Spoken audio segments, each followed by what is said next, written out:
after breast augmentation, I do encourage my patients to do massage.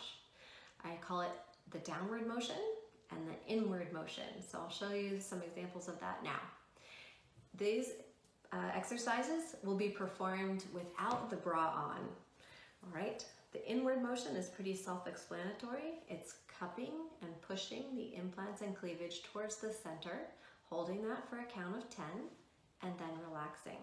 Some patients find it easier to grip from the underside and crisscross their hands, but again, it's a slow, gentle pressure working on trying to bring the cleavage closer together in the center.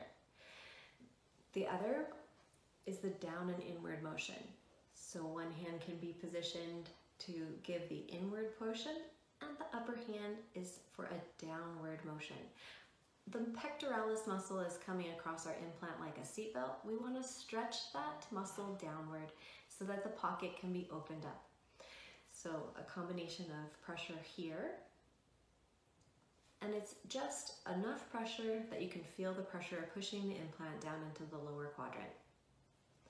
I also like for patients, if it's too difficult to use your hands, you can use your arm crisscrossing across the body, as this also will help to push the implant down because it does like to ride high in the upper outer quadrant. So hopefully that will be some helpful information for how to do your massage after your breast augmentation. You want to do this about 5 minutes, 3 times a day.